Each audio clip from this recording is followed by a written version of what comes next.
Broadcast Row for the Now generation. And now a special presentation from Broadcast Row. Broadcasting live from the greatest city in the world. Wake up. It's time, people, for your morning online gathering. Hosted by Mardel. It's the Wrestling Morning Show. And it starts now.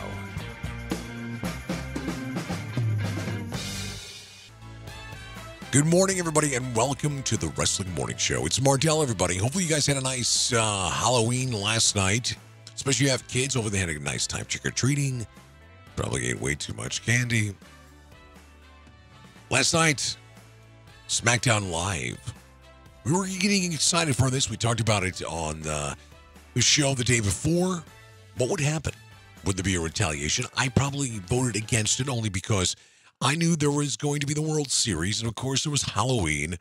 And why waste it, I'm sure they're saying. Especially with about 2 full weeks before Survivor Series. A couple things did happen last night. If you guys want to chime in with your thoughts, the phone lines and the text line is open. It's 844-627-3352. It's about 9:06 Eastern Standard Time. And, of course, I am your host, Mardel. Follow us on Twitter at Live Morning Show. Facebook, we stream live at The Wrestling Morning Show. The website, thewrestlingmorningshow.com. You can find all your information right there. The biggest thing, I think, to come out of SmackDown last night wasn't much. What I did like, though, was the tone of Shane McMahon. Slightly heelish. What he pretty much brought out was, this is my show. I will do whatever it takes. I will strike first. I will strike fast. I will strike the hardest. And that's what happened last night. Set the tone in the very beginning for Survivor Series. Unfortunately, it doesn't really set the tone for SmackDown itself because SmackDown suffered. It was slightly uneventful. Last night, once again, the backdrop of the World Series. Congratulations for the Dodgers. I'm excited about Game 7 tonight. I just want a great game. I don't really have a dog in the fight. I can't even say that anymore because of what's transpired. I don't have a horse in a race. I think it would be great for Houston to win. That's my own opinion, only for the city. And I think it would also be great for the Dodgers to win. Revitalize the baseball in the City of Angels. I just want a good game. That's all I want. And I thought last year's World Series was unbelievable. I'm not even going to say I'm a fan of the two teams, the Indians and the Cubs. It was just great baseball. It was great fun. And I hope this Game 7 tonight lives up to that. Well, let's get back to actually what the show is about, wrestling. Last night, Shane O'Mac opens up Norfolk, Virginia, and he sets the tone. Could be maybe one of the only highlights that occurred last night. Let's refresh your memory from about 12 hours ago or so. Why on earth did SmackDown Live, the SmackDown brand, lay siege to Monday Night Raw?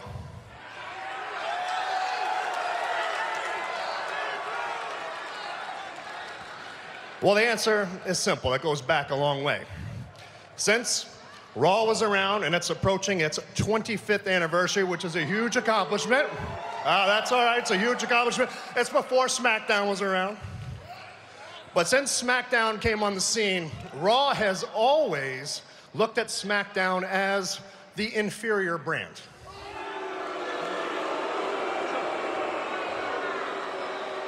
That's true. And unfortunately, that still stays around from the very top, from my sister Stephanie. Yes, unfortunately, the witch is back. All the way down to the very lowest part of the Raw common denominator. So going back again, one thing that we could do, what is the one thing that SmackDown can do to change this perception? What is that? So one thing we did, Despite all odds, despite the draft, which Raw had double the picks that SmackDown did, we gathered a team. We put Daniel Bryan as general manager.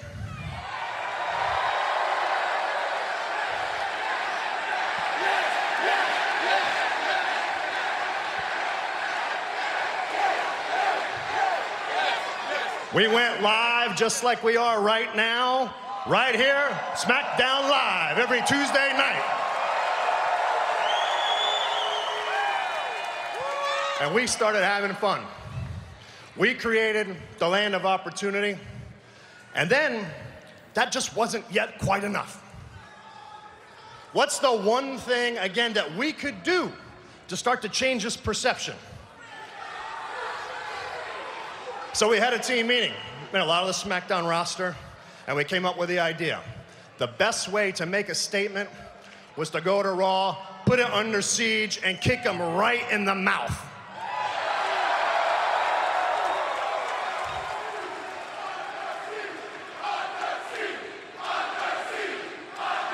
First of all, this is fantastic that they're chanting this. The point has come across. Great job, Shane O'Mac. And I have to thank each and every one of all of you here in attendance tonight.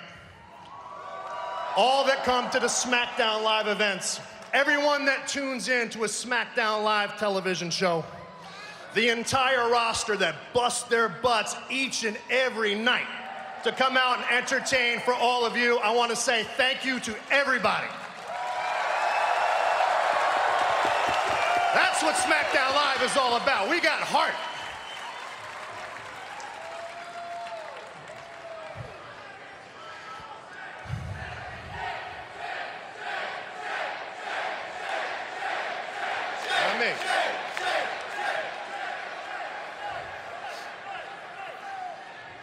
So now let me get into something that was very uncomfortable.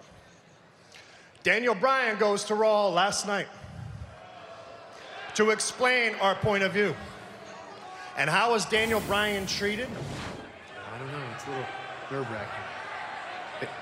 nerve-wracking. Daniel Bryan, beloved Daniel Bryan, was disrespected. Yeah, something's wrong. He was locked in an office. He was then, in my view, set up and beat up by his former tag team partner.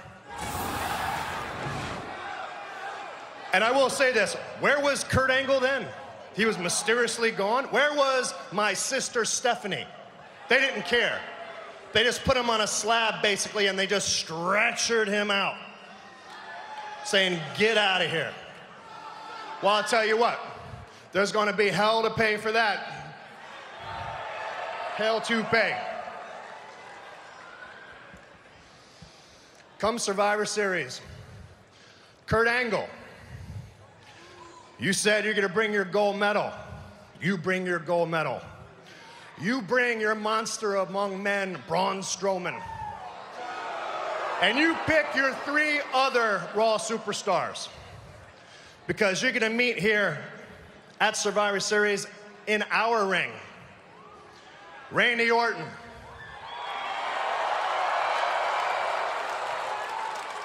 Three of SmackDown's finest superstars. And as of right now, yours truly is going to be the team captain.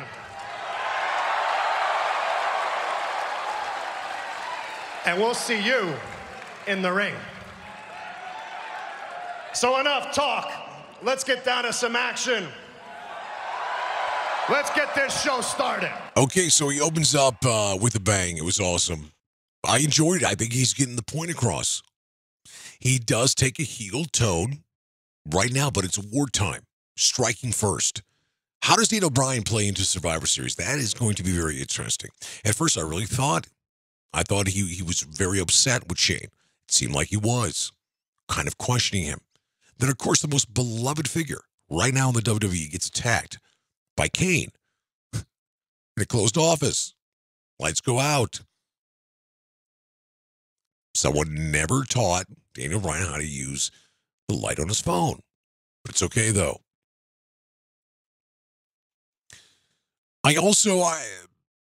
I'm curious. I'm interested. This whole Kane thing. I mentioned this and I joked about it for the last day or so, where literally 2 weeks ago he's running for mayor in Tennessee. Knoxville, maybe? No. Some town in Tennessee. And now he's the most destructive force in the history of professional wrestling. It's fun, though. Why not? It's Kane. We've known the guy for 20 years. So how does he play into this whole thing? We're going to find out, hopefully, very soon, as this storyline continues and starts to unfold. And it's getting exciting. We knew about this first match going in, Bobby Roode versus Dolph Ziggler.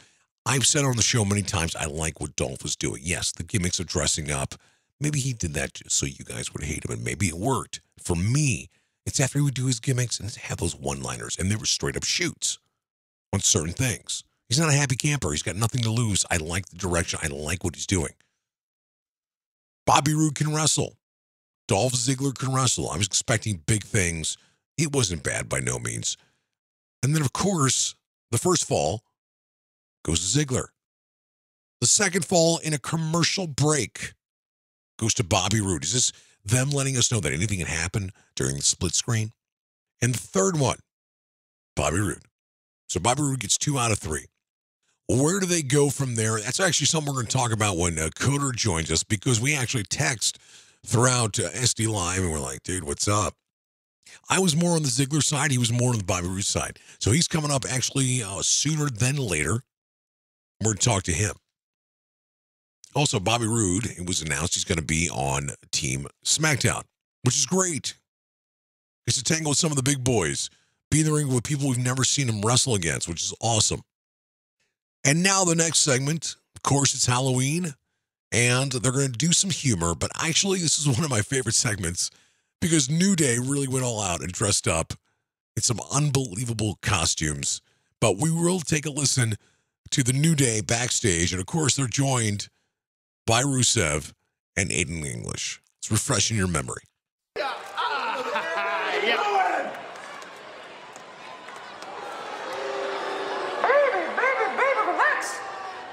You have to celebrate the happiest day of the year today. It's Halloween. It's the one day of the year where you can go to your neighbor's house, knock on the door in your favorite costume, and they give you candy. All right, just for some people who did not watch SmackDown last night, Xavier Woods as Mouth of the South, Jimmy Hart. You could use some delicious, nutritious treats. Biggie is Hakeem, the African Dream. Yeah. And the best is Kofi as Brother Love. You're giving out candy to strangers?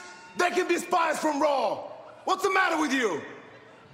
Rusev, we led the charge against Raw. We went through the whole roster. Just because we're dressed like this doesn't mean we're not ready to fight. Chill. You see these rings, baby? Halloween is a dumb little holiday. For dumb little children. There's only one day that matters now. Rusev Day.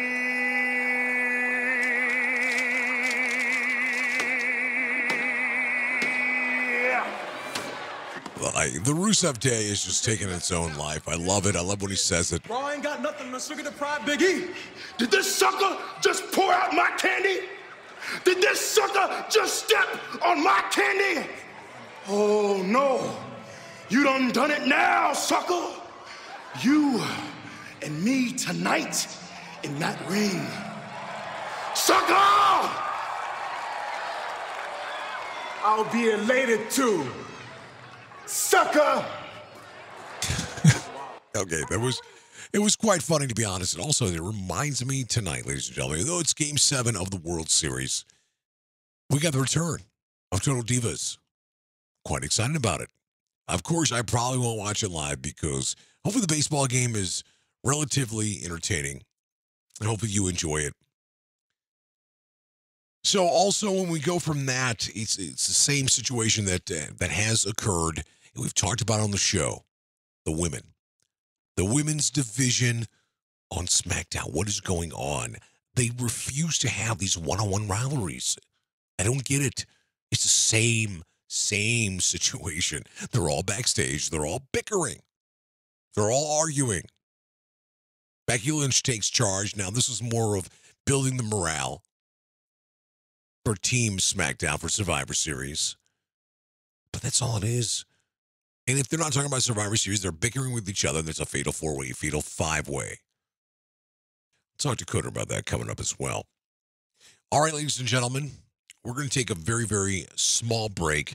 Now, when we get back, we're going to have Coder on the program for an extended code break, and I appreciate him being early on the program today. The number's 844-627-3352. Call or text with your opinions, your comments, your concern. This is the Wrestling Morning Show. It's Mardel. We'll be right back after this very brief message.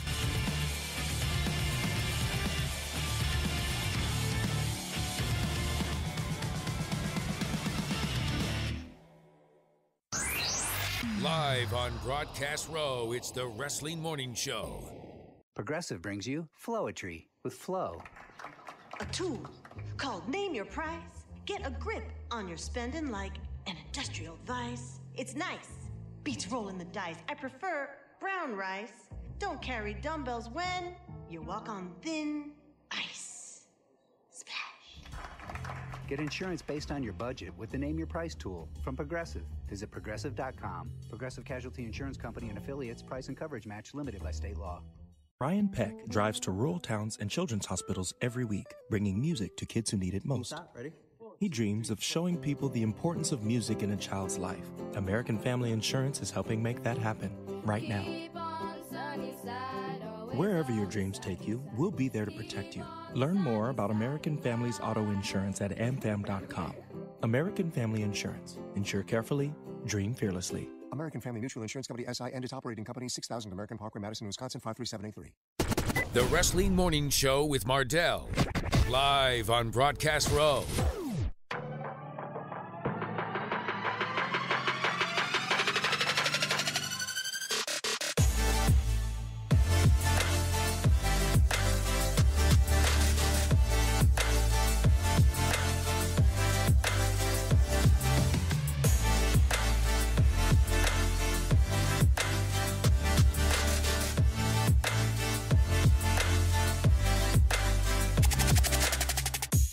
All right, ladies and gentlemen, it's time. Once again, it's great to have him on the program. It's the Code Break with Brent Coder. This is the Code Break with Brent Coder, and I appreciate you, Coder, for being here in the morning. Good morning. How are you? I'm good, man. How you doing, Mardel? I'm doing okay. I wish we had a lot more juicy things to talk about, but last night, it seems like when we're talking lately, it's me being upset about certain things. SDLive last night was a little, It was So we're going to talk about certain things that stood out last night, a couple things that we texted about while we were watching the program. Also, we're going to go over some of the Twitter polls, and a lot of the Twitter polls that I asked directly kind of affected people's moods and tones from last night. Obviously, there's a lot of things going on in the world. Our prayers go out to everybody in New York City. Obviously, it was a terror attack. There's also the World Series last night. There was Halloween. So there's a lot of things on people's minds, and people had things to do. A very big night. That's why social media during SmackDown really didn't take it into effect until after SmackDown already aired. So obviously, a lot of people on DVRs and recorded. Give me your initial thoughts last night, SmackDown. Yeah, man. I mean, I think you hit it here. It was just kind of your average show. No major storyline movement. There was a few segments I enjoyed, though. I love the New Day coming out in their costumes. That was awesome. The spirit of the day. Obviously, that was a lot of fun, and they picked some great characters to bring back. I especially loved Akeem.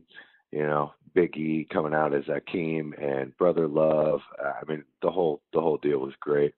The match, not necessarily, but that was certainly a highlight for me. There just wasn't a whole lot of those sort of highlights for me last night. It was just an okay show. Well, I'll tell you what. Are we experiencing something of heel Shane McMahon, or is it pretty much this is our turf and this is the way I'm going to act? As he explained in a promo I believe it was last week, where he says the one rule about going into war or fighting is always hit first. This is not a heel Shane, correct? This is more of, look, SmackDown is mine. It's my turf, and we're going to war. Is that the tone you think he's taking? I mean, he's a heel on Raw, but he's a face on SmackDown. I think that's his role, and I think it's been great. I love the whole hashtag Under Siege angle. I think has been great. I'm still, you lost it last week after Raw didn't show up and retaliate after getting beat down. They got a little bit of retaliation, I guess, last night on Daniel Bryan, but again, we didn't see the Raw roster come out tonight. So I thought you'd be all hot about that, actually. But because you certainly were last week. Oh yeah.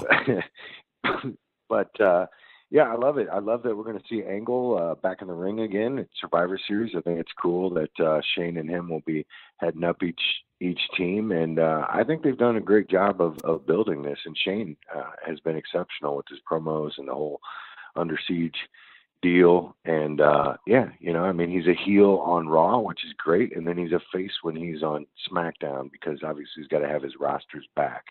And, the fans got behind that tonight. A couple things that I want to bring up to you and stick out. First of all, people may not remember the unbelievable rivalry and the matches that Shane and Kurt Angle have had in the past. And I'm sure they're going to start highlighting it. Hopefully they will, as we kind of gear up for Survivor Series, which will be taking place in Houston, Texas. That's November 19th. So they have, about 2 weeks to get this going. Just to recap right now, Kurt Angle, Braun Strowman, 3 others to be announced for Team Raw. SmackDown is Shane, Bobby Roode, Orton, Shinsuke. And then, of course, it's going to be AJ or Rusev to round out that 5. One thing I want to bring out that I think is awesome, and it's probably the only great part about this rivalry between SmackDown and Raw, is the fans buying in. Fans are buying in, especially if you bought a ticket for Raw, your Team Raw. If you bought a ticket for SmackDown, your Team SmackDown.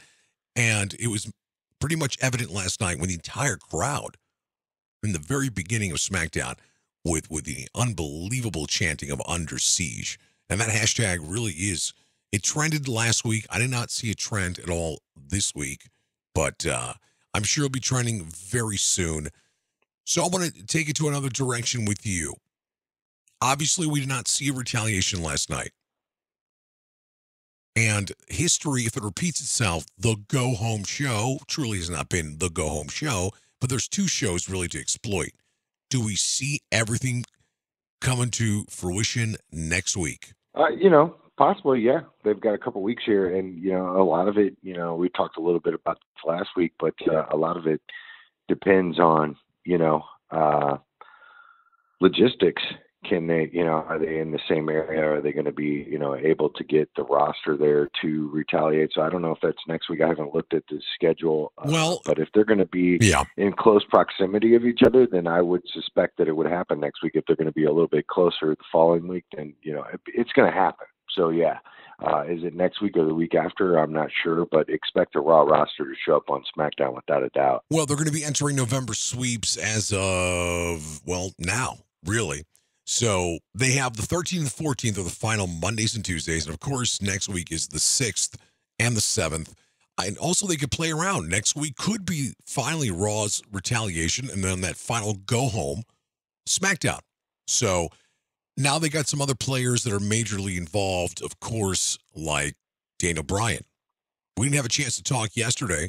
Give me your thoughts about Daniel Bryan, as he's pretty much doesn't know how to use his cell phone, first of all, for light. I don't know if you noticed that until maybe the very end. Right. And then now he's the most beloved person probably out of any roster.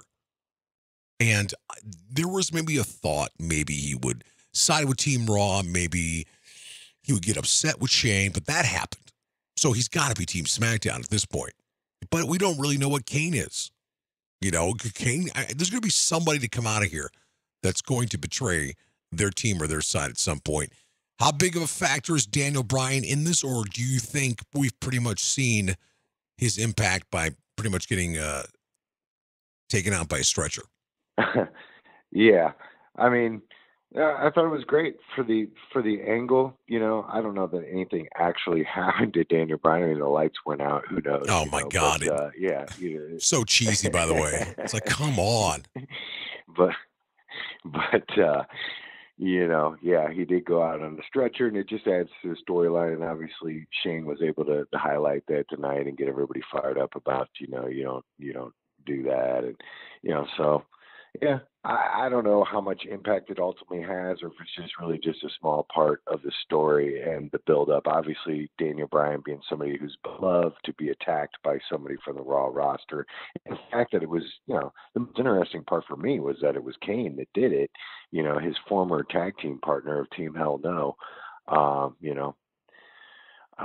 I thought that was interesting that he was the one to deliver the blow. But I thought it was a cool segment. It got people talking. It did what it was supposed to do. Everybody was talking about it on Twitter all night. So Daniel Bryan was trending, and they got what they wanted out of it. Well, I posted this comment on Twitter where literally 2 weeks ago he's running. He's a mayoral candidate in Tennessee, and now he's the most destructive force in the history of wrestling. I mean, the guy is, first of all, big ups to all the other superstars that are like jobbing in the last 2 weeks, making Kane, who's 50 years old, and he's an icon. He's a first ballot Hall of Famer.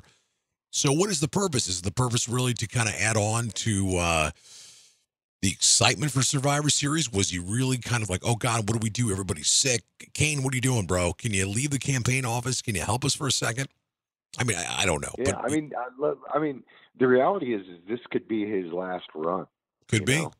Like you're saying, he's running for office. So, they're having a little bit of fun with it. They've got, there's probably a realization of this may be Kane's very last run.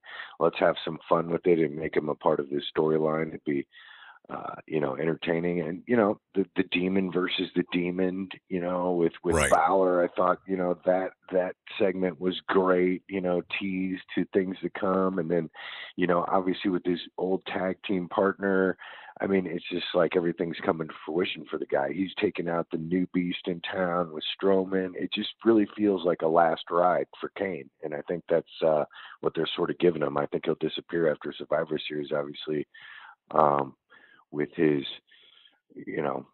mayor's race going on and everything. So, it just feels like a last ride, and it's been kind of fun. I mean, I guess if you're a big fan of Kane, you're loving it. I could really not a huge fan of Kane, but, I think it's been kind of cool what they're doing for him, considering this might be the last we see of him. All right, so the Wrestling Morning Show, it's the Code Break segment with Brent Coder. Follow him at Code Rock 874. The number is 844-627-3352. Call or text. Text line is always open if you don't feel like talking to us. Of course, follow us at Live Morning Show on Twitter, and all information you need, go to thewrestlingmorningshow.com. All right, one thing that we actually talked about via the text last night, Bobby Roode versus Dolph Ziggler. And what I'm going to do is I'm going to get personal with you right now. Now, we don't break the code of conduct of personal text messages. But let's go back in time. It's like, there's no like attorney-client privilege here? Well, okay, you could take the entire show and sue the entire show, which, well, I'm in the hole, so I don't know if you're going to get anything from that.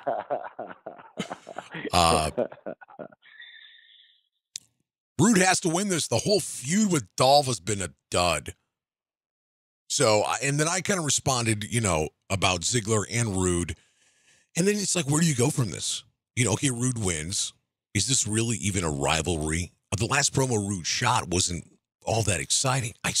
For me, first of all, a lot of respect for anybody who performs as a face. It's very tough to go in, day out, and think of something fresh and not get booed for the same old. So my hat's off to Bobby Roode. I'm not feeling this. But then I'm also liking Ziggler a lot with this new, just smart ass, I don't care, I have nothing to lose attitude, which is awesome. And you know what? It provided some pretty good wrestling. So I figured when they thought about the 2 out of 3, they probably thought about not only Halloween, but they probably thought about the World Series. And without a doubt, a Game 6. And congratulations to the Dodgers. They play tonight versus the Astros, a Game 7. And I'm glad also no wrestling is on so I can enjoy the Game 7 tonight. But Ziggler gets the first fall, then Roode, and then Roode. But what next? What next for Bobby Roode? What next for Dolph Ziggler? Dolph Ziggler, a heel. And I think he needs to get bigger and better. Have we seen the end of these two? Because they're taking a small break. Bobby Roode's going to be on Team SmackDown. And we don't know if Ziggler is even going to be part right now of Survivor Series. Is this feud over, and was it over last night, or you think they'll stretch it off for another week and just kind of buy some time? Well, it wouldn't surprise me if they stretched it for another week, but I think it's soon to be over here. You know, the point I was making with the text I sent you by saying this feud's been a dud is like, you know, really it's done nothing great for either one of these guys. You know, great feud either elevates both people or elevates one of them. You know, sometimes it's intentional, you know, that one guy is supposed to get elevated out of this feud. And when it works, that's what happens. Or both guys, because the feud's so great, get elevated. Just like Usos and New Day, right? That was great for both of them. Nobody lost on that. And they were both to another level where, you know, they are the two best tag teams clearly, you know, on either show right now. And they've proved that by having exceptional matches and an exceptional feud. And this was just not at that level. There was a lot of, the wrestling was pretty good, you know. For all the talk that we heard out of Ziggler, was it that great? Not really. I mean, it was okay. Like the matches.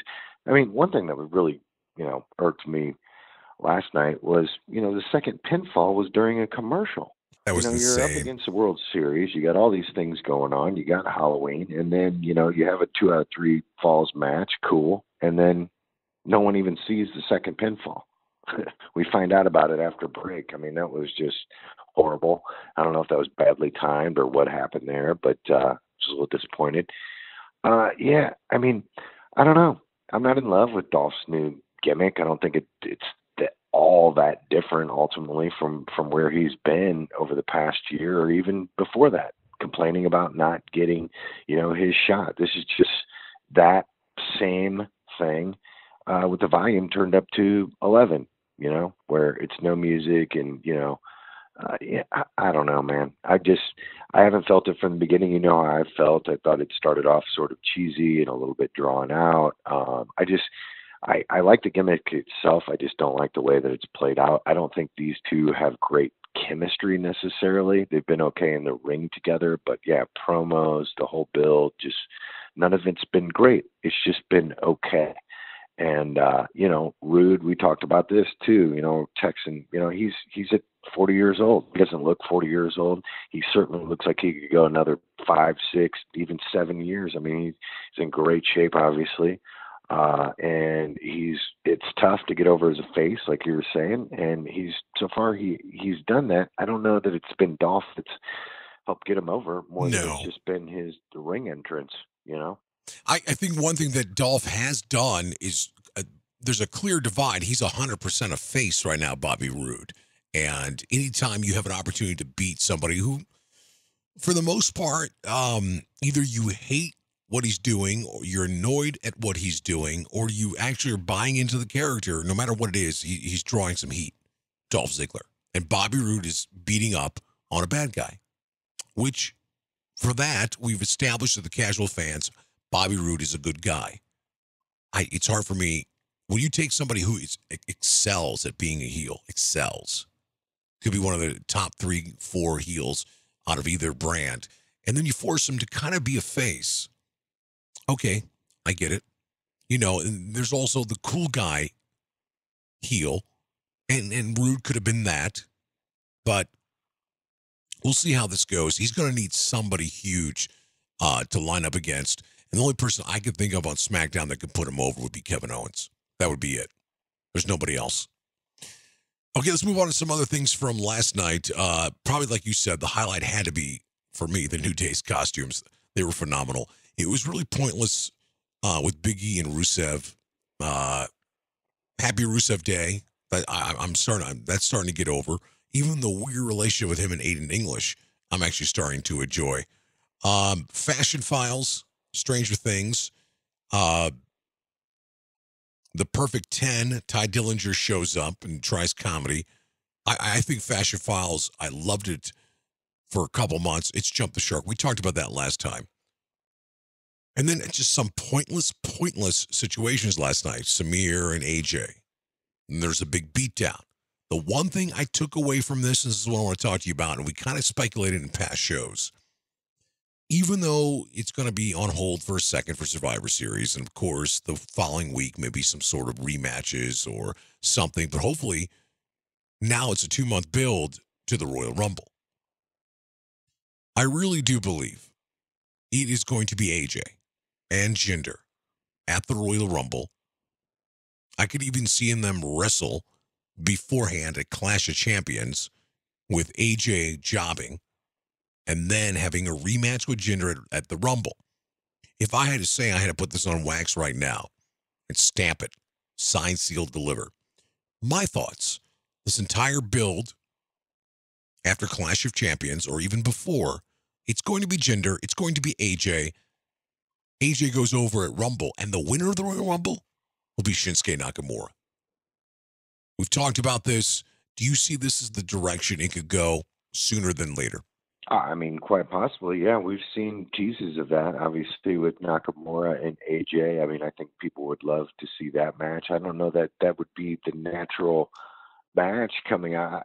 You know, I don't know, to have two faces that are so loved against each other. I don't know, you know, if that's very likely, but it certainly looked like we've seen a bit of a build to that, or at least a tease of that, you know. I will say, I wanted to say this though about Jinder. This is the Jinder that I've wanted to see. That yes, you've been behind him the whole way, no matter what. He comes I out, have. does some goofy comedy crap, and you're eating it up, just marking out. I think it's been stupid, and you know, I thought last night, this is the Jinder I've been saying he needs to be, just vicious. You know, he's got most of it down. It's just he needs to abandon the comedy angle, and you know, this is what makes him dangerous. This is what he was getting serious heat. You know, obviously you've got, you know, AJ, the one getting beat down, so that always helps. But this is the Jinder that you know, I've been wanting to see. I think this is a Jinder that is sustainable to hold the title, like you've been saying. Potentially to all the way to the Royal Rumble, obviously, but then you've even talked about him holding it till WrestleMania. Right. So it seems like you've maybe changed your mind, or you're thinking he might drop it at Rumble rather than hold it till Mania. Okay, and, well, I mean, yeah. I'm sorry to cut you off. If it's AJ who's going to be the guy, it's going to be Rumble. And for some reason this doesn't work out, then I'm a firm believer this could be Cena Jinder. And this is something we talked about since pretty much the first day that Jinder became champion. This was set up for Cena, the great American hero. So, but I pretty much think it's AJ. AJ is beloved. And you go back to the good guy versus good guy. It's been done before. These are two global superstars, AJ and Shinsuke. And the one thing for the casual fans who may not know Shinsuke or really kind of get Shinsuke, nobody could put him over better than a great wrestler when those two guys are in the ring together. I'm not saying Shinsuke would go over at Mania, but those are my two options when it comes to Jinder and the title. And yes, you're 100%. The villain, the heel, the true heel came out, and it was great to see it, by the way. And just natural heat, as you pointed out. Anything else you want to comment on the Jinder aspect? I think that about covers it. I mean, I'm giving him props this weekend. It's been a while, because this is the Jinder I've wanted to see. So that was one, you know, an additional highlight that came out of last night for sure. You know, I think that goes a long way for him, and if he can continue to build heat like that, just viciousness, I think it works. It totally works, and we saw from the crowd reaction last night. There is nothing going to be clean about this, as we knew they were going to wrestle. That's Kevin Owens and Nakamura. Just to see Kevin Owens. Of course, we're going to see Sami Zayn. He's the 1A. He's the Scottie Pippen right now. And then, of course, Randy comes out. All the fans are happy to see some of their favorite superstars, but really kind of pointless in this scenario as of now. I thought, unless they got something up their sleeve, but I don't think they were going to do anything until after Survivor Series. So they're teasing a little bit with this, much like they're teasing with AJ and Jinder at some point. So I really do believe the week after Survivor Series, if it's not something that we're not aware of, then I think they're going to go hardcore with those storylines, not only for Jinder and AJ, but for KO to tangle with Nakamura. By the way, trending nowhere worldwide is my favorite new hashtag, KO is bacon. Because Kevin Owens is bacon. You put Kevin Owens in anything, he just makes everything better. You actually popped at that hashtag, didn't you, Coder? Oh, it's my favorite hashtag maybe ever. I mean, it might be. I'm a huge Kevin Owens fan, and yeah, I mean, he is bacon. He does make everything better. Every segment he's in, every wrestler that rubs, gets the rub, either in a promo like Sammy's getting recently, or in the ring. I mean, he's bacon. He makes everybody around him better. He makes the roster better. He makes the show better. And for my money, he's the best thing in wrestling. His segments I look forward to the most. And I know I'm marking out a little bit here, but it's just real talk, man. I think he is at a different level than a lot of folks. And I thought his match actually was great with Nakamura. I mean, there was some spots. I mean, obviously, got a little gimmicky, a little out of control at the end there, but you can see the potential with the feud with Nakamura, certainly. Oh, 100%. And it's a shame because Kevin Owens will never elevate to another level unless he's going to pretty much square off with somebody, go toe-to-toe with him, either in the microphone or, in the ring. Nakamura definitely inside the ring. And in Kevin Owens' style with Nakamura, obviously a little more physical. He's a bruiser, a brawler. I enjoy that. Now I'd love him to go one-on-one somebody who's fantastic on that microphone, because that just takes KO to another level. Real quickly, we always talk, and sometimes we make fun. We're also disappointed with the fact, what do the women do every time we see them? They're backstage, and they're bickering, and they're talking. And, of course, it was the same situation last night, trying to figure out and finalize everything for Survivor Series. It's such a waste. The most likes I got last night was I posted something on Twitter. So much talent with the women. It's the same segment every week. All congregating backstage, bickering, and then a fatal five-way. Shame. So we're going to just move on with that real quick. Couple things I want to bring up. I mean, wasn't a lot of lazy, creative lazy writers working on the women's storylines. I mean, it's brutal. I feel bad for everybody involved. I don't know if they've got too many women on the roster. No. What it is. Obviously, we've got a 2-hour show, so they have a little bit less time. But, man, it's gotten beyond monotonous. Well, not only that, it's. Are you telling me you can't set up a one-on-one with anybody? A one-on-one feud with anybody? I don't even care. Just a one-on-one feud. Something. You also got the woman with the Money in the Bank contract. Nothing. This is a perfect opportunity. Instead of getting them all together, you could put somebody over, give them an opportunity to talk in the mic, give them an opportunity to get inside the ring, give them an opportunity to wrestle. We all kind of felt the heelness of Carmella. Remember when she was getting every opportunity to talk on that mic and getting inside the ring? What's going on? But anyway, this is not going to be a rant. This is not going to be me getting upset. It is what it is. Okay, just a couple things I want to talk to you about with Monday Night Raw. How about all the returns 2 nights ago? Is that something else? How much were you popping? How good was that Raw for that first hour? Oh, it was great. Yeah, it was like one after another, Stephanie, I wasn't, expecting that. And then, there was rumors of Nia, and, I heard it both ways. Like she wasn't coming back or she'd be back, this week. And so that was great to see her. And then obviously a huge pop with Samoa Joe. I knew it was rumored that he'd be back soon, but I wasn't expecting him back this soon. So it was great to see Samoa Joe back. Definitely one of my favorites. We also saw Stephanie last night. That was awesome. Obviously, Nia Jax. And still, the entire internet is buzzing about Emma. You're kind of indifferent on her, correct? Yeah, I mean, I'm not a fan, really, of Emma. I felt like, they really blew it with her, with the whole Emelina angle, and she just never recovered after that. It just,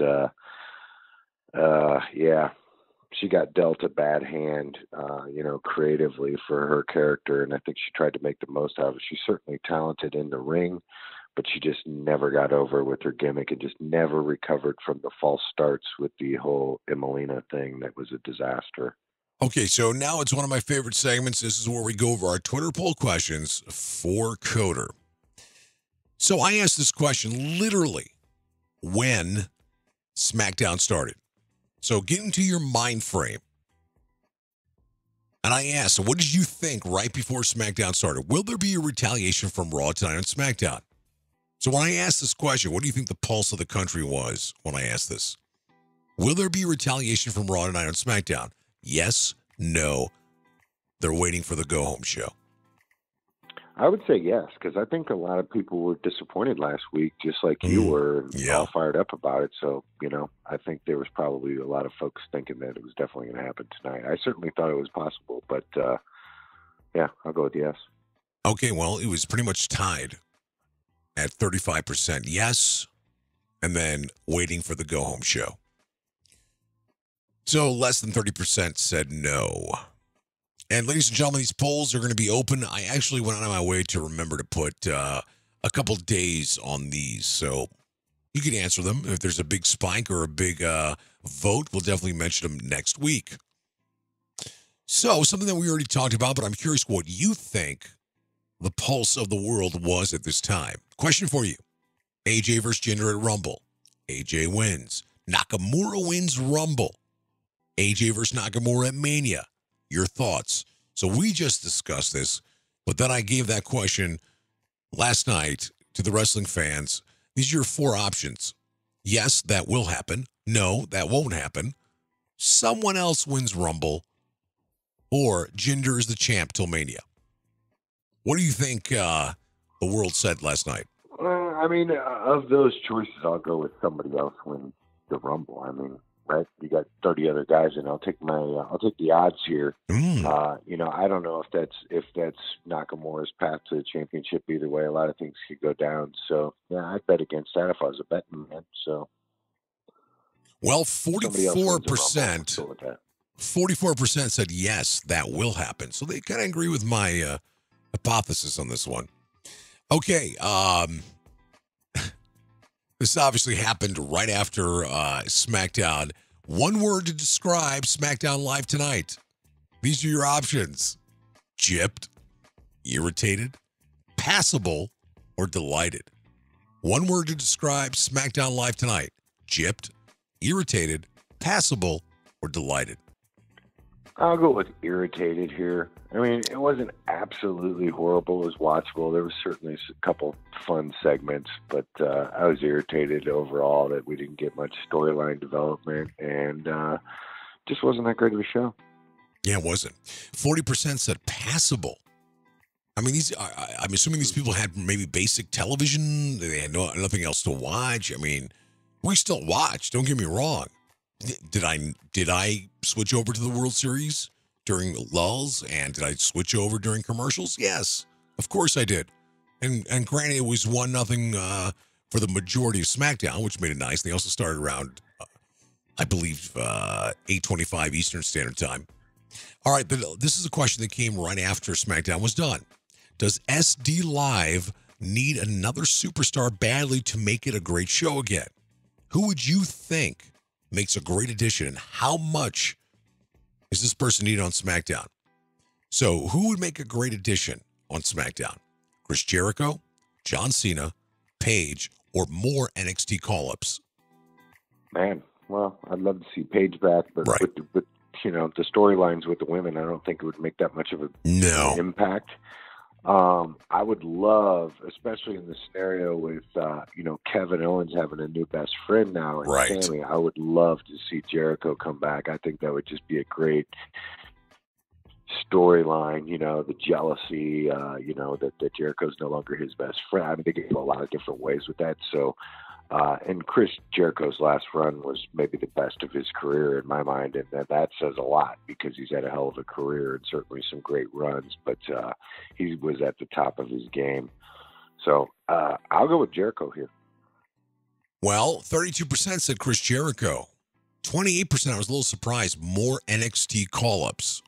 Now, granted, we would love to have some NXT call-ups, but they may get lost in the shuffle. If they're not doing anything with people like Charlotte Flair and Becky Lynch and some of the other male superstars, what do you do with the NXT call-ups? So, yeah. All right, this was the last question that I asked. After this week, did both brands elevate your excitement for Survivor Series? Your options are yes, I'm excited. No, kind of let down. Still waiting for more. I enjoy the possibilities. So after this week, did both brands elevate your excitement for Survivor Series? Yes, I'm excited. No, kind of let down. Still waiting for more. Or I enjoy the possibilities. I would say still waiting for more. I was expecting to see a little bit more out of both shows this week as far as the storyline development, especially after a pretty epic, scene last week with Under Siege. I was expecting a little bit more this week. So, well, 45% said kind of let down. So that's interesting. 28%, I enjoy the possibilities. We still got 4 days left on that one. And that's pretty much our poll questions in the last 24 hours or so. Coder, I always ask you this most of the times after this. Give me one thing that's going to happen, either on Raw or SmackDown next week, to further the storyline for Survivor Series. Well, I'm certainly hoping we get, some retaliation from Raw. I would love to see them show up next week on SmackDown. I don't know if that's going to happen till the go home show at this point, but certainly always a possibility. Was really expecting something more to go down last night, so I would expect to see that. You may even see Brock Lesnar show up on SmackDown or something like that. He's got to at some point. Be interesting, or the Miz show up. I would love to see that if the Miz returned to SmackDown. So we might see like an individual return. That would be cool. But, eventually the Raw roster is coming on SmackDown. Whether that happens next week or the following week, they're coming. Well, I had this little daydream, and I would love for this to happen. Can you imagine just out of nowhere, Braun Strowman shows up and single-handedly takes out half the roster? How awesome would that be? How awesome would that be? I mean, if he couldn't get more of a mega push, that would certainly do it. Wow. Yeah, that'd be fun. I mean, you had the entire arena just going nuts for this guy. We got to find something for him to do. Obviously, everything's going to be put on hold until after Survivor Series. So, and we talked extensively on what I think the WWE Championship could be. I'm a firm believer it's either Braun and Brock for a rematch, or somehow, some way, initially I thought Roman Reigns. And I don't think really we're going to see the Shield I don't think that they're going to take it to WrestleMania. I could easily see Brock versus Braun again. Don't forget about Samoa Joe. He definitely play in the heavyweight card. So, well, Coder, it's about that time. And I right now I want to tell you that my favorite thing I heard this week about wrestling, the 25th anniversary of Monday Night Raw. I'll never forget, January 11th, 1993. I actually watched that episode, and they were in the New York Center. I believe it's called the New York Center at the time. Now it's the Hammerstein Ballroom. It's the upstairs of the Hammerstein, and they're coming back and doing two shows. I believe it's the third week in January, and actually it will be the final Monday before the Royal Rumble. So I'm excited about that. I really want to go to the smaller show at the Hammerstein Ballroom. Can you imagine that? Last time I think they were there is probably for those one-night stands. So I'm asking you now, you have any interest to let's go to Raw and let's go to the Royal Rumble in Philadelphia? Are you inviting me? Are you paying? Because I'm in. Well, I'm going to be. Yes, of course I have. Well, I would love to. I do have a lot of the run there. Yeah, I do. I have a lot of the East Coast contacts, as you know. So Philly's a good time as well. So I am also curious, how are they going to do two shows in the same spot? Which it's going to be awesome regardless. And if this is the same vision I had of the Hammerstein, God, what was the name of it? It wasn't the New York Center, because they changed the name. Anyway, we'll find that out. Was it the Manhattan? The Manhattan Center, or something like that. The Manhattan Center, which now they call it the Hammerstein Ballroom. And it was the upstairs of the Hammerstein, which I saw the old Guns N' Roses at. That was my only time that I've ever been to the Hammerstein. Anyway, I don't know why we're talking about this. Awesome. But yeah, I am hoping that, especially that time, that place. I believe you told me, did you go to Raw 1000? I did, yeah. Here in, it was in St. Louis, and yes. Yeah, it was a hell of a show. I was there DX too. Return and everything else, very memorable. Manhattan Center Studios. Yes, the Grand Ballroom is where they were at, and of course it's in the Hammerstein Ballroom is the lower area of it. So I wasn't crazy to think that. And that place is just legendary. If you remember all the ECW events, the one night stands, all the wrestling pay-per-views, all the Monday Night Raws, TNA had a nice run there as well. So I'm actually excited about that. That's all I wanted to tell you. See what your interest is. And me and you, we may have scheduling conflicts for Mania this year. So I want to go to my other favorite event, which of course is the Royal Rumble. Coder, thank you for joining us bright and early today. I appreciate that. And thank you for everything you do. This is Coder. Follow him on CodeRock874. Also, go to his website, CodeRockStreetwear.com, and find some unbelievable items on there as well. Coder, anything else, my friend? I think that's it, brother. Good talking to you, and we'll talk again next week. All right, Coder, thank you very much, and be good. It's the Code Break with Brent Coder. It's always a good time when Coder joins us on the show. Remember, follow him at CodeRock874 or check out his website, CodeRockStreetwear.com. Now, a lot of things also occurred on SmackDown last night, and we really didn't go over a lot of it with Coder. We didn't want to waste our time on things that were anticlimactic.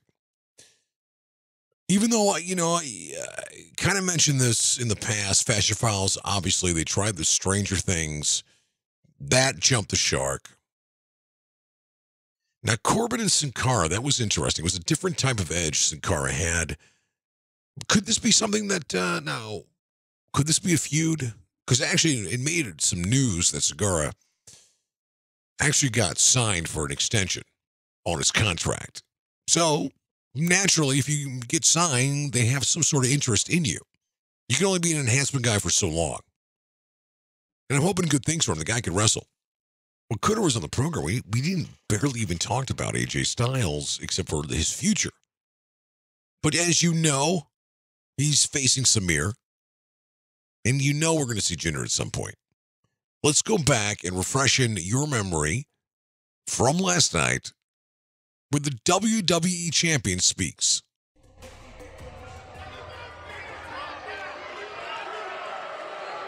Last week, I was unfairly ejected from ringside because of the fear of what I was going to do to AJ Styles.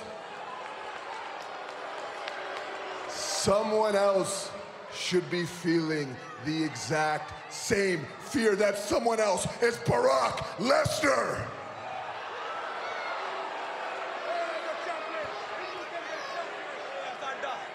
His advocate can bloviate all he wants. Brock can jump around in this ring with a smile on his face all he wants, but fear is setting in.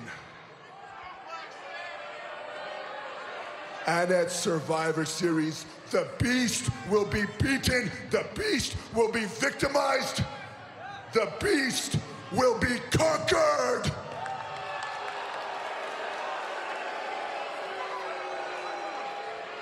And I will forever be known as the Beast Master. Somewhat creative. But tonight there is nothing to fear. I will be ringside as Samir Singh faces AJ Styles in my honor. The disrespectful AJ Styles And now, I will speak to my people in my language of Punjabi.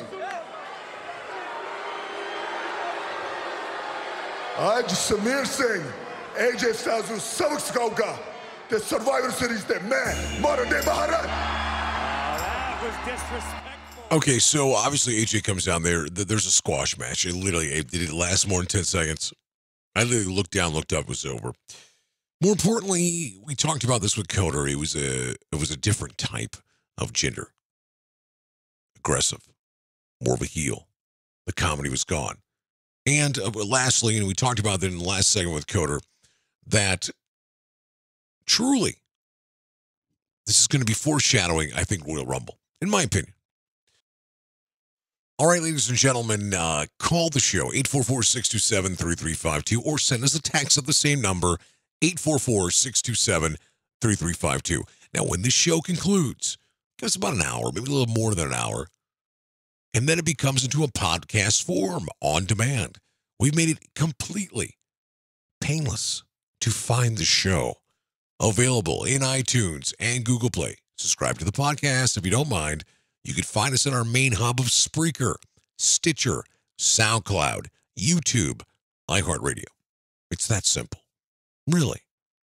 We did the show to be relevant the morning after. It's that simple.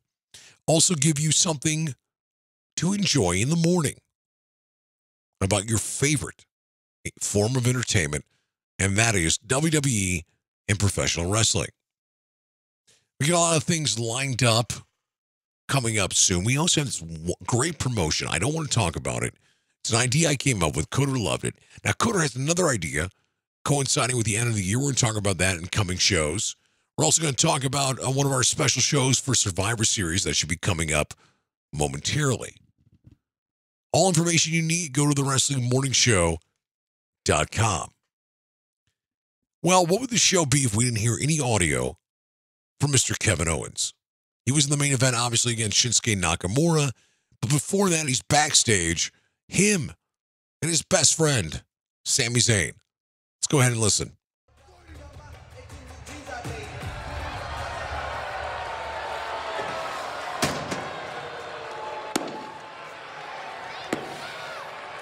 Unbelievable. Do you believe this? Actually, yeah, I do.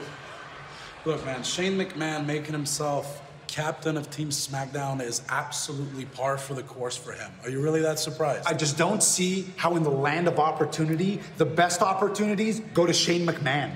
Or the people that Shane likes. Oh, and he likes Randy Orton, doesn't he? He loves Randy. Loves Randy Orton. Randy Orton beat me last week using a low blow. I mean, what kind of man does that? And then on top of it, what does Shane McMahon do to fix the situation? Nothing. Absolutely nothing. And now I have been screwed out of representing SmackDown at Survivor Series. Yeah, well, you know what, buddy? Tonight I'm going to make it right. Because here's what's going to happen. Tonight I am going to beat Shinsuke Nakamura. And then once I do that, I am going to lead Team SmackDown to victory over Raw at Survivor Series, and then Shane McMahon will owe us. Then we get everything we've ever wanted. This is going to be our show. That's perfect. This is going to become the Kevin and Sami show. This is going to become the Sami and Kevin show. Love the chemistry between these two guys. Obviously, real-life best friends. And you always think for a second, the best friend angle. Leaves the door open for Y2J. And Y2J could take Sami to a whole new level, which it's much deserved. The guy could talk on the mic. He has a character that's already built in. I don't know, it's kind of a neurotic Woody Allen type of character. I don't really get what it is, but it is a character nonetheless. Some people don't even have that. And without a doubt, he could go inside that ring and talk on the mic and all the other intangibles. He needs good competition, and hopefully now he's getting elevated and getting that push. The push. I hate that word. Just gets overused, and people who really don't know what they're talking about use it all the time. So he's creating his own opportunities right now, which is awesome. But it's just great. Great to hear from KO. And my favorite thing last night, besides we talked about the Manhattan Center. They're going to be at the Manhattan Center, which is awesome. A return there for the 25th anniversary. And besides the fact that Kobe dressed up as Brother Love, shout out to Bruce Pritchard. One of the other things I did was the hashtag. Hashtag KO is bacon. Because everything Kevin Owens does, it's like bacon. It's like, a little bacon or something, a sandwich, a burger. Just eat bacon. Just makes everything better. So, yeah, that's Kevin Owens from last night. He is bacon. KO is bacon. That's the hashtag. KO is bacon. Well, we talked about this also as well. We have Game 7 of the World Series later on tonight, but we also got the return of Total Divas.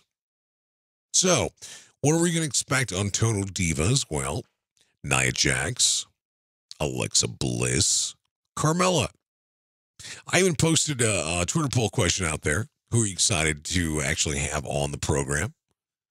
And I tell you what, it was pretty even all around. So that's going to be awesome to kind of see them in a different light. If you remember the last 2 or 3 seasons, first of all, it's dragged. But last year was a little bit of a spark. Having the addition of Lana, and with Lana comes Rusev, with Maurice also comes The Miz, so that's awesome. But one thing they also did was really one episode focused on 2 or 3 individuals. Then we won't see them the next episode, and they'll focus on 2 or 3 other individuals. It seems like it's a very easy show to shoot. And I believe it's 2 seasons a year. It's 2 seasons a year, right? Could be a little bit more. No, it's 2 seasons a year. That doesn't make sense to have 3 segments of shows. But then I don't know why I'm talking about this. I apologize. Please don't shut it off. But I could have sworn they would do like pop-up seasons, like 6 seasons. 6 episodes. I may actually have to edit this portion out once the show goes off the air. I apologize. But nonetheless, I'll be watching. Curious what direction Miss Nikki Bella had a nice little run on Dancing with the Stars, and then she got eliminated. But still, a great effort. Just to have the balls to do something like that, that's pretty impressive. So I'm curious what she's going to do. It's obviously, without a doubt, she's done. Probably inside that ring. You know who's not done? Brie. Now, yeah, it's a full-time job being a mother, sure, but it'd be nice to see her. People forget, even though the persona, the gimmick, the notoriety is Nikki Bella, Brie had one of the very best storylines in the last couple of years when it comes to the women's division. And that was, obviously her and Stephanie. One of the great turns of all time was Nikki betraying her sister. That was fun. That's when they used to write for the women's division. It was fun. It was creative. Stephanie definitely helped out, put those guys over. So that was awesome. So yeah, that's what we got in store for some of the wrestling fans out there. And of course, ladies and gentlemen, next Tuesday, I know they do 30 for 30s usually on a Tuesday or a Thursday, but it's Ric Flair, the Nature Boy documentary. This has been a couple years in the making. And it should be very interesting, and you could only imagine they've added a segment at the very end of what's happened recently with Nate. So I'm excited about that. I mean, if you listen to this program, he's my all-time favorite. I think he's the greatest of all time. I don't think anybody can ever touch him, and there will never, ever be someone like him. Not to mention, he lives up to this day. His quotes, his persona, the woo, so many gimmicks. People that never, ever watched this man in his heyday of the 80s, early, mid-90s. They remember Rick, obviously, from Evolution. And they know the various roles he had post-Attitude Era. But he was the greatest of all time. And hopefully, you will actually, if you're a younger fan, or even if you just, if you idolized him or you grew up in that era. I mean, I was a young kid, and I'm watching this guy going, I've never heard anybody talk like this. I've never heard anybody act like this. And of course, when you're younger, you're believing everything he's saying. You're too stupid. Sorry. I'm sure there's a lot of smart kids who who understand the kayfabe, the gimmicks at 6 and 7 years old. I did not. He really lived that lifestyle, and they're really going to probably get into that lifestyle. I'm excited for that. Well, ladies and gentlemen, I have to tell you, it has been a pretty good time here on the program. It was also, I got to say thank you to Coder. Guy's been our MVP. Actually called in a little bit earlier than schedule. He was supposed to be in the second hour segment, made his way to the first hour segment. So that is awesome. I want to thank Coder so much for being part of this show. I also want to thank everybody at Broadcast Road, the network that provides this program. I want to thank everybody here at the Wrestling Morning Show for all you do. But more importantly, I want to thank everybody who listens to the program, who downloads the program, who listens to the show on demand, and of course, my favorite, when you guys listen live and we can interact. Everybody on Twitter, thank you so much. Such a great wrestling community out there. We're going to do this again next week, and of course, we'll keep you updated if you guys follow us on Twitter. Please follow us on Twitter at Live Morning Show. Live Morning Show.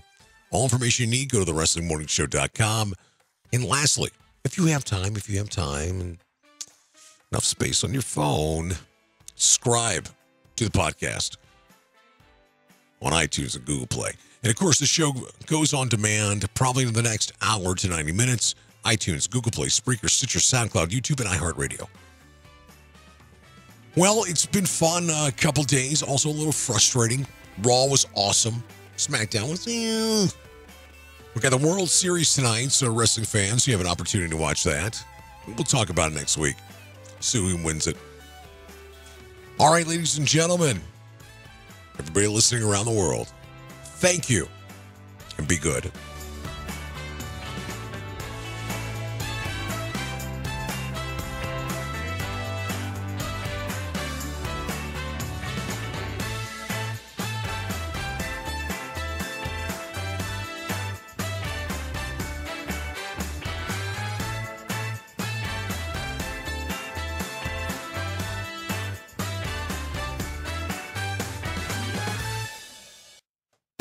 The Wrestling Morning Show with Mardel